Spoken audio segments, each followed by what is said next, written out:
Hello, Christina's World Kitchen. I'm Christina Martinez-Williams. My girl said that I look like a raccoon, and I did not fix that yet. I taught swim lessons this afternoon and did not yet remove the extra mascara that fell down. So, excuse the eyes. I want to make this chicken pizza crust.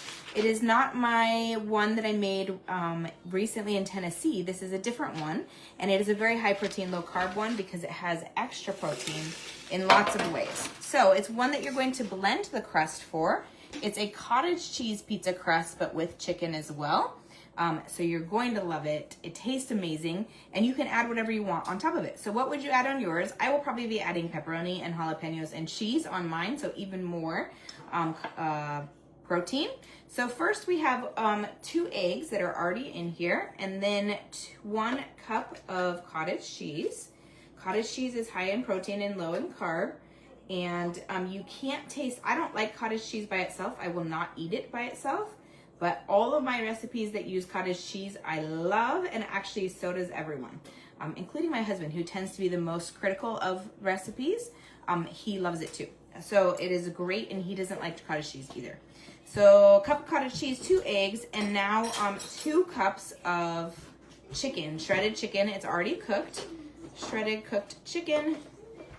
And then we're going to add some spices. I'm missing one of these spices, so you're going to add the one that I don't have because it's much better with it, which is a teaspoon of garlic powder.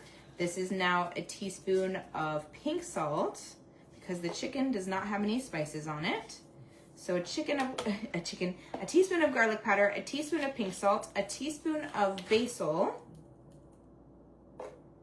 I think adding fresh basil on top of this when you add your toppings would be really good too. A teaspoon of oregano. So we have all of our pizza seasonings now. So garlic, oregano, basil, and pink salt. And then that's it for this. I have my oven already preheated to 400 degrees, and I need to grab this as my lid because I don't have one. Okay, so we're gonna move over here to the blender, and this is going to be a thick batter or thick dough. I mean, it's not a dough. It's not. We're gonna spread it, but it's not. Yeah, it's a thick. It's not pourable like the normal cottage cheese bread.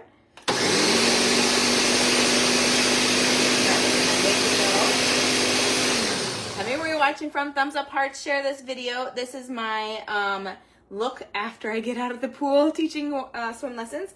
And tell me, what toppings would you put on your pizza?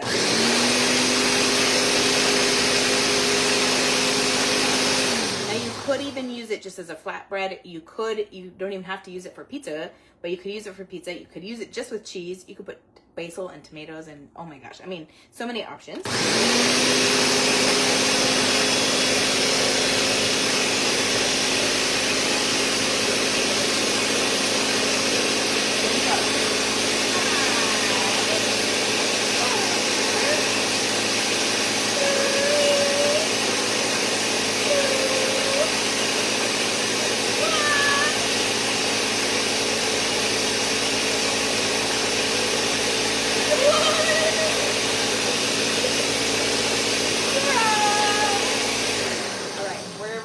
To put it on our baking sheet.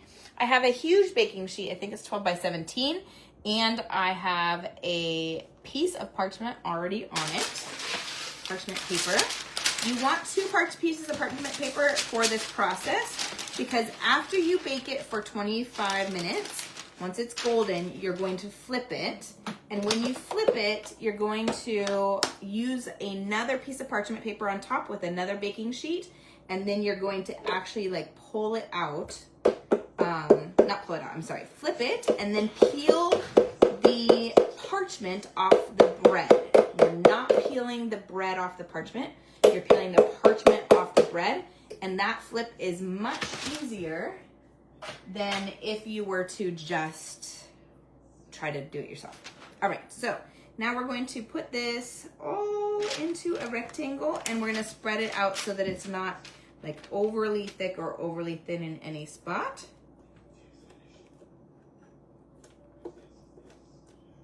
And you can tell it's thick, but it's also still pretty thin. Like, it's not overly thick. This is not a crunchy pizza crust.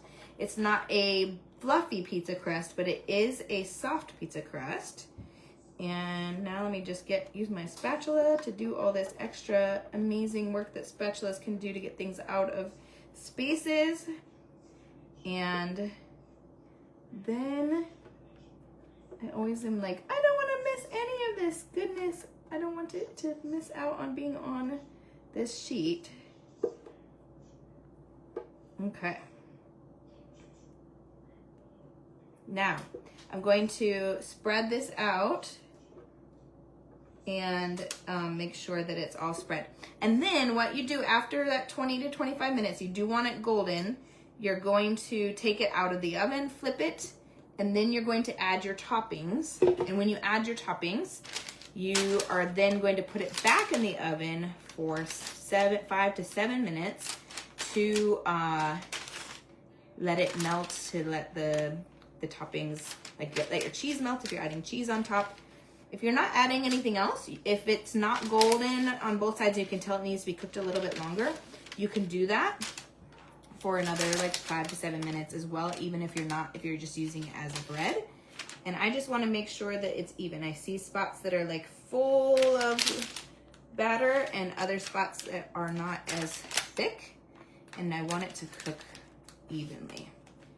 You don't want it to be overly thick because it won't cook as easily, but you also don't want it to be so thin. Okay, now, if you eat a quarter of this, even without adding toppings, you're going to be eating about 40 grams of protein, which is so great to fire that switch, that leucine switch that helps you to build muscle and use the protein well that your body consumes, and then also to hit our protein that we need to hit so that we can have muscle, so that we can fuel ourselves well. And we need more protein and more muscle as we age, and we lose it if we don't add it. So let's see, this is ready to go and ready to put it in the oven. And perfect timing. I'm gonna head to a walk, come back, and it's gonna be ready. So here it is. Have a wonderful evening, and I will talk to you soon from my house to your kitchen. Global Flavors. Hello, Norma. Thumbs up, hearts, share this video. Global Flavors, tell me your toppings. Global Flavors and healthy plates from around the world. Bye.